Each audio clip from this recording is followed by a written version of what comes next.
Ohio Congressman Jim Jordan has served as ranking member of the House Judiciary Committee for years.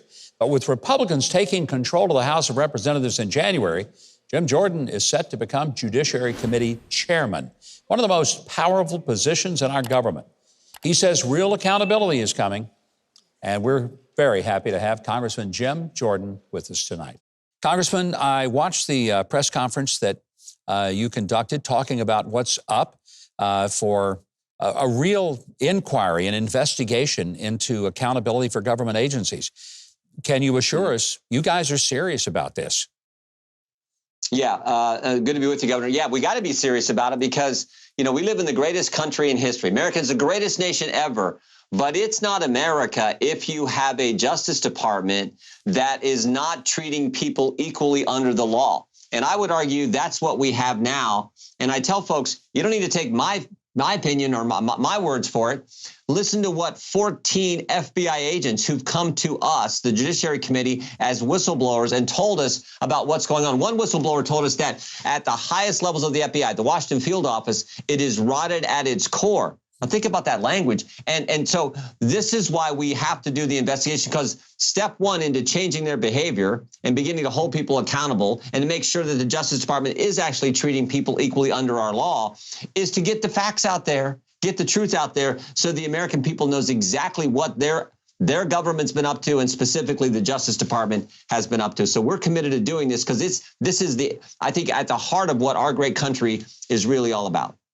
Even Christopher Wray, the FBI director, acknowledged that over 70% of the acts of violence since the Dobbs decision reversing Roe v. Wade, 70% of them have been against the pro-life community. 107 pro-life centers have been attacked, firebombed, vandalized. I don't know the FBI doing much about that, but they go and arrest a 87-year-old grandmother, concentration camp survivor, with armed weapons. And I'm just asking myself, what is up with a government that would do that?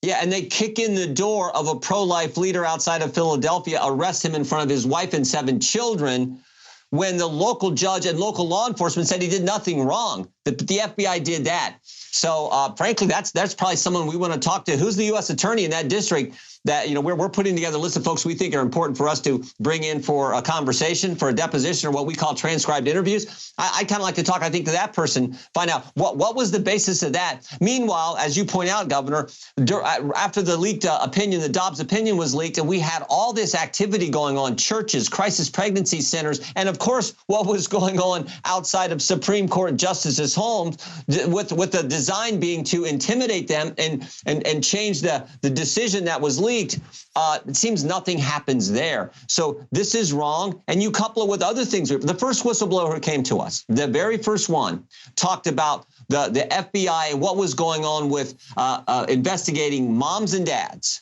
who were showing up at school board meetings advocating for their kids. I mean, think about that. One mom was investigated because she was in the group Moms for Liberty. Well, for goodness sake, that's probably half the country that think the way that lady does. So this is wrong, and we know it's wrong. We know that over 24 parents were investigated by the FBI. So this is something we think we just have to get into and make sure that we, by getting into it, hopefully cause it to stop.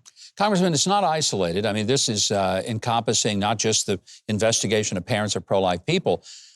This is a law enforcement community, Department of Justice, FBI, that investigated the elected president, the sitting president, and a former president, all the same person, sought to keep him from getting elected, sought to disrupt his presidency, and continued to make false accusations that he was in collusion with Russia, filed false documents. I mean, this is serious stuff. This is not just pranks in a college fraternity.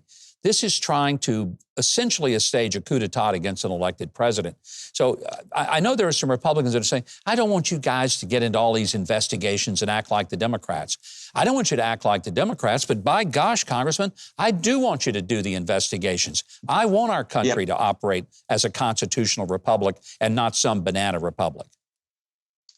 Plus, it's our constitutional duty. We're going to take an oath of office on January 3rd when the new Congress is sworn in. And part of our oath is to the Constitution. Part of that duty is to make sure we do the oversight so the country gets the truth and the facts about what their government's been up to. And I had a colleague, Matt Gaetz, had a great line, an accurate line in a committee hearing a couple months ago. He said, when is the FBI just going to stay out of the elections and let we the people decide? In 2016, they spied on President Trump's campaign. In 2018, it was the Mueller investigation. In 2020, they were part of the effort to suppress the Hunter Biden story just days before the presidential election. And then, of course, in the 2022 midterms, 91 days before the election, they raid the home of former President Trump. I mean, maybe it'd be nice if they just stayed out of it and let the country, let the people decide who we want leading us, who we want representing us. Just stay out of the election process like you're supposed to, and let we, the people, decide who's going to be in our government. In addition to your chairing the Judiciary Committee, you're also on the Oversight Committee, which is going to be the other critically important committee looking at some of the finances, not of Hunter Biden, but Joe Biden. And I'm so tired of the press saying, well, why are we investigating Hunter Biden? You really aren't. You're investigating whether Hunter Biden's business activities with the Communist Chinese Party actually involve the sitting president of the United States, Joe Biden. I think that's a pretty serious thing to know. Yeah, it sure is. When you're, I mean, as you point out, Governor, when you're talking about China and Russia, our adversaries, and all the business dealings that the president's family, and it wasn't just his son involved in this business operation, it was his brother as well. And there are 150 suspicious activity reports, SARS, suspicious activity reports, and these are reports on suspicious banking activity. We have only seen 2. Now, here's the interesting thing.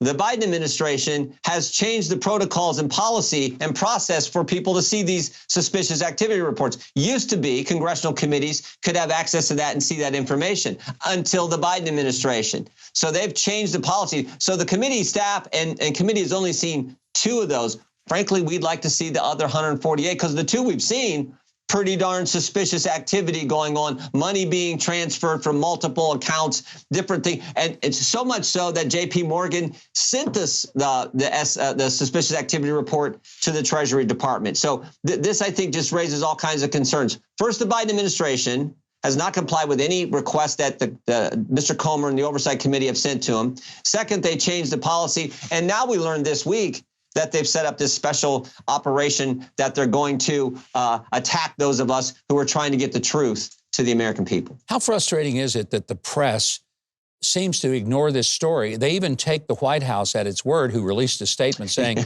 this is all debunked conspiracy theories. And that's what you get from the press. It ought to be concerned about this and curious about it.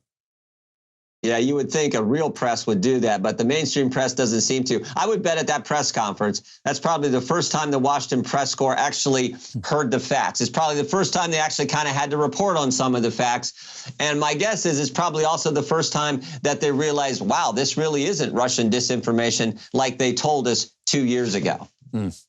Congressman, I am looking forward. I'm going to pop some popcorn, get a good seat, and watch these hearings. I cannot tell you how grateful I am that you are where you are and chairing that committee, because I've got confidence that you're not going to let these guys get away with it. Thank you very much for joining us, and happy Thanksgiving to you and your family. Same to you, and thanks for all the good work you're doing for the country. You can learn more about Congressman Jim Jordan online when you head over to Huckabee.tv. We have links to all of the Congressman's social media, his website, and the work that he's doing, not just for the people of Ohio, which he certainly is, but frankly for all Americans as the chairman of the Judiciary Committee. If you haven't subscribed to the channel yet, I hope you will now. The button is just below this video, and there's a little bell next to it. If you click on those, YouTube will reluctantly start letting you know when we've got a new video uploaded.